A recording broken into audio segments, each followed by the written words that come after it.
At Bryan Health, we care for patients, educate tomorrow's healthcare providers, motivate our community with fitness and health programs, and collaborate to continually improve how we serve others. That's why we are proud to present another Bryan Health podcast. Welcome to the Bryan Health Podcast. I'm Caitlin White, and today we are discussing the LSVT BIG and LOUD treatment for Parkinson's disease. Joining us are Dan Kasparek, a speech-language pathologist, and Cathryn Breutzmann, an occupational therapist. So Cathryn, we'll start with you. What are the LSVT BIG and LOUD programs? So up to 80 million people worldwide are living with Parkinson's disease, and that's a disease that really causes people to be smaller and quieter, make smaller steps, quieter voice, smaller hand movements. It just really slows down their mobility and their speech. And so LSVT BIG and LSVT LOUD are both programs that are meant to help someone with Parkinson's be bigger or be louder to the point where they sound and move more naturally like they would have before they were diagnosed with Parkinson's. So both LSVT BIG and LSVT LOUD are programs put on by therapists. So LSVT BIG focuses on movement, so that's put on by either occupational or a physical therapist. And then LSVT LOUD has to do with voice and speaking, and that's put on by a speech therapist like Dan. Each of the programs is very intensive, and they focus on amplitude. So for LSVT BIG and LSVT LOUD, it's 16 sessions at least, 4 consecutive days a week for 4 weeks, 1-hour sessions. And the patients have homework that they're supposed to do each day at home. So it's very intensive to just kind of retrain the brain to act big and act loud. So Dan, can you tell us a bit more about how communication and movement are improved through these programs? Sure, yeah. Most of the research shows that from a loudness standpoint, not only do people get louder, but there's better variation in pitch. It's even changes in articulation and swallowing and facial expression. Basically, anything that has to do with communication can be improved through this program. Most of the gains are maintained for at least 2 years. We do have a follow-up once a year that we come in and just sort of recalibrate, make sure that everything is staying where it's supposed to stay. In the past, most treatment for voicing anyway was we would do it almost sort of passively. So we'd work on articulation for a little bit and some loudness. But now with this LSVT, it's an intensive, it's high effort. And so basically it's a one-on-one session that improves overall communication. And Cathryn, can someone receive both the BIG and LOUD treatments at the same time? How does that work? Yeah, so it's really patient preference because it's an hour long and it's pretty intensive. Some people, depending on, their age or their strength level or that type of thing, will do a 4 weeks of one program and then switch to 4 weeks of another program.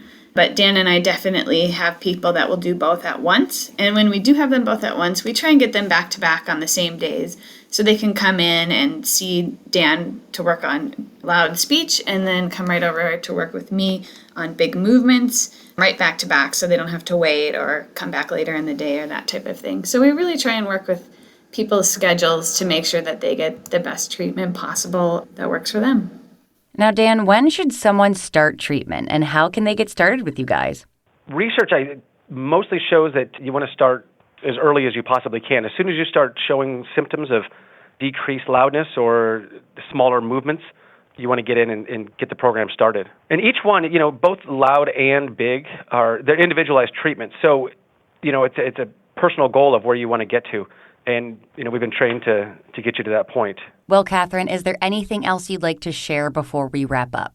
Yeah, so maybe just a taste of what a session might look like.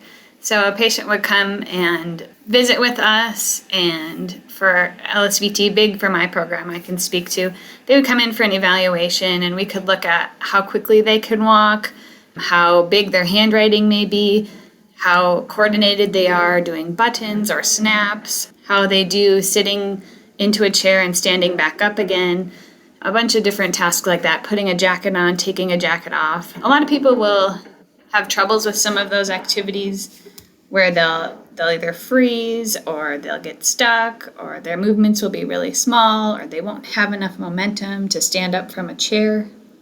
So after we evaluate, then we would talk to the patient about their specific goals. So what is hard for you? What do you feel like you struggle with on a day-to-day basis? What do your kids tell you that you're doing very small? Or what do people tell you that you look like you're having a hard time with? So then we would make goals together. So then each of our sessions, there's a standard set of exercises that we do each day. So the patient gets really familiar with stepping big, reaching big with their arms, standing up from the chair using big energy, walking big. And then we also focus on their goals. So maybe they wanted to put their seatbelt on better. They really have a hard time reaching across and fastening their seatbelt. So then during our sessions, we would work on reaching big for the seatbelt and buckling big. And it's a lot of just big, exciting, active motion. And it's really a fun time to work on their goals in each of the sessions and see what they want to do better and really get better at those tasks. Great. And Dan, is there anything else on your end? What do your sessions look like? Sure. So, we do what we call sustained phonation and then rising and falling pitch, which are just exercises to help calibrate the voice. And then we do functional phrases. So if you imagine that you lost your voice tomorrow, what are the 10 phrases that would be most important to you? And so we practice those every single session. So all 16 sessions start with the exact same setup. And then we we stair step up in complexity. So the first week is more of a word-based, and we're keeping it small. Then we go to phrases and sentences, and finally conversational speech during the fourth week. And I tend to see the biggest gains. The first week you don't see a lot of change, but usually by the middle of the second week, we get a report of almost everybody that we work with seeing some change. And this is something that sort of Cathryn mentioned, but usually it's not the person themselves that notices the initial change. It's somebody else in your family that says, wow, you sound so much better, or you sound louder. And that's really encouraging because you can see results as you're going. Well, we so appreciate both of you taking the time to speak with us today. And that wraps up this episode of the Bryan Health Podcast. We'd like to thank our Bryan Foundation partner, Mapes Industries. You can head over to bryanhealth.org/LSVT for more information and to get connected with one of our providers. Please remember to subscribe, rate, and review this podcast and all of the other Bryan Health podcasts. I'm Caitlin White. Stay well.